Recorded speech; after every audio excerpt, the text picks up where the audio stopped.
first of all, say the proper name of your band. Carach Angren. So for the Americans, it's Carach Angren. And what does the name mean? It means iron jaws. It comes from Tolkien, actually, from the land Mordor. So yeah, iron jaws. That's the meaning of it. Do you know what NSBM is? Like a National Socialistic Black Metal? Yes. Yeah, more or less. I'm not into it, but it's not my department, but I know what it is, yeah. Well, the reason I ask is National Socialist Black Metal, they try to hide from persecution by, instead of saying they hate something, they praise a certain culture. Yeah. So, again, I told you about the kind of stupidity of these interviews, so you can tell me to fuck off, but I'm not trying to trap you, I'm just trying to make a joke. Okay. The latest album has a focus on the Hansel and Gretel, which is a German fairy tale, so yeah. Instead of you saying that you hate people, are you praising the Germans? If I'm praising the... Well, it's not about praising the Germans. It's simply a German fairy tale. So no, there's nothing to do with that. No. It's if it was a French tale, then it would be a French tale. So I'm just joking about that. I know. Personally, when I first heard the music, I thought it might have been a joke band, because I know that there are some bands who have very excellent musicianship, but they have novelty. I don't know if that word is too big for you. Yeah, I know what you mean, yeah. Novelty. But then I realized that the fairy tales really had dork origins, like the Hansel and Gretel, for instance. Parents at a certain time were killing their children because they could not feed them. And even in Finland, poor families were killing their children. Could you talk about that? That's actually originally why the story has been made. I was wondering the same thing. I mean, the real Hansel and Gretel story is about poor parents who drop off their children and hope somebody wealthier finds them and feeds them, you know, because they're in poverty. So that's actually where it comes from. Yeah, that's why. Because when I started writing the lyrics, and I started to wonder why is this the witch, and so I started to go into that. And apparently there was a time, I don't know, around 1600 maybe, that there was a lot of poverty. So. Yeah, that's where the story comes from, more or less.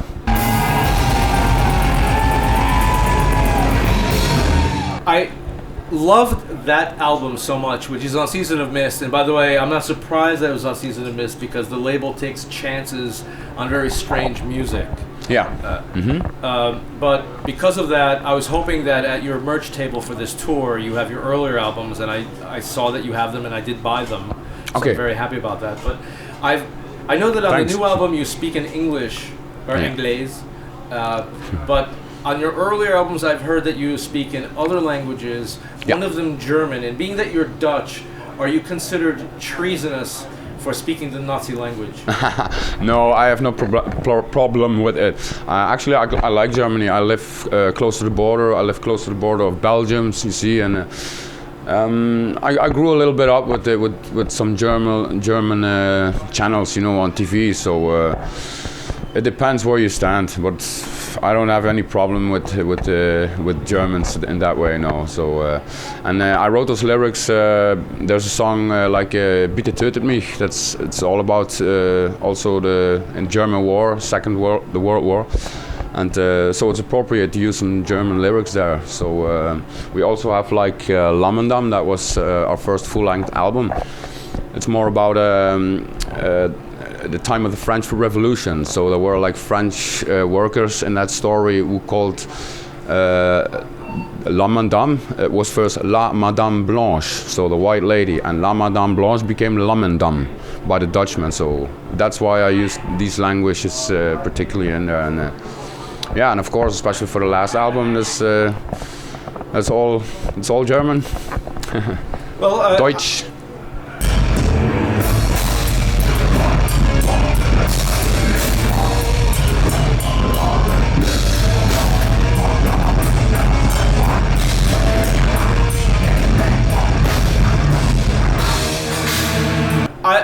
always joke about these things, but I've heard that in Europe, the Antifa, it's really just one asshole. Antifa? Antifa, they try to destroy shows that have bands that have maybe white power or Nazi or hate. But the thing is, I'm wondering, in a free world or a free society, even if a band is Nazi or if a band is hateful, and by the way, I just want to make sure that people know that whenever I asked you a joke about hatred, I was just joking. Yeah. It was just humor. But even if a band is hateful, in a free society, should not a hateful band be allowed to play? Like, I think if anything is restricted, the society is no longer free. And I was wondering if, I think from your reaction, you have never been harassed by Antifa. But No. How do you feel about the whole thing? Because metal should be about fairy tales, not about reality, right? Yeah, you're right, yeah. I haven't had any problems with these things, no, I have to say. And if you're talking about a free world, then it should be, you should do what you want to do, actually, without getting any problems, But it's just a thing, if you're like a real Nazi black metal band, if you stand for that, if I would really stand for that, then it would be that, I would choose for that, but it's not my thing, I like to go in adventures, stories, deeper stuff, and if you want to get big, it's this world today. You cannot get big with just being a Nazi band. That's how it works. I mean, maybe in certain circles where you can do this, but no, it's not my thing. One of the things that separates you from the corpse paint bands is that you are not always, all day, every time black metal. You are black metal when you're on stage, but in your interviews you are yourself, right? Yeah. I'm always myself, actually. So why did you choose the corpse paint? Is it sort of a... The Norwegian band started it, but why did you continue it? I guess like every musician, they start some. It's not like a musician gets born and like, I'm a musician, you get inspired by what you see. There's always a band that you like. You always become a fan of something. So you have to start somewhere, and you always take something that you like. And corpse paint, for me it was a very strong thing. The faces, the white, the black, it just speaks, so you cannot say about Carach Angren, this is no black metal anymore, it became something else, but there are a few elements, I don't know, some kind of emotions, the corpse painted faces, maybe the blast beats, the screams, so and these things, this is what we kept. We like to, this is what we kept to continue doing our thing, and I don't want to lose it anymore. I think it's a matter of, I compare it with a movie. We like to be like a movie on stage, and if you take that paint away, then a lot of power will lose. You will lose a lot of power. So this phase on stage, no, corpse paint. This may sound like a joke, but just understand, whatever I ask you, I have tremendous respect for your band. Thank you. Would you consider your band to be a more intelligent version of Dimmu Borgir? More intelligent? Well, maybe if you look to the song structures and lyric wise, there's maybe much, I think more thought in, because we put it's not days, it's not weeks, it's months and months in there. It's like I compare it with a statue, with a stone, and you're working on it, and in the end you have a beautiful statue of some kind of person, whatever, so. Yeah, I don't like to say it that way, like we are more smarter or intelligent or whatever the fuck, but you could see it like that, yeah. If I put a Dimmu Borgir album like this, if I listen to it and I put a Carach Angren album, there's much more info in Carach Angren. That's how it is. I think it's you have to give it way more time to get it into you. It's like it's not easy to listen one time and whoa, it's in your head. So. No, I don't like to say, yes, we're smarter than them, no.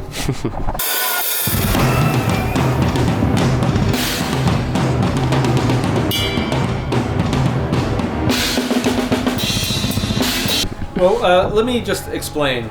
I am not a black metal fan. I love bands like Esoteric from England, which are extreme but more on the slow atmospheric side. Yeah. And when I heard your album, first as a promo, and by the way, I did buy the actual CD, I must say that again, because other journalists are assholes and they're just parasites. Okay. But I was amazed because I love opera, and I'm not saying that your band is opera, but your songs, each of them, feel like a story has happened.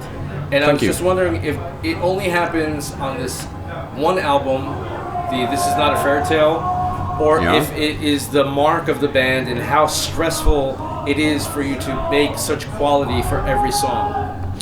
Yeah, I think it's like it's on every album, this thing, yeah. And your question is if it's stressful to work it to get there. You mean? Yeah. Yeah, sometimes it is. When there's no inspiration, then it can be quite a.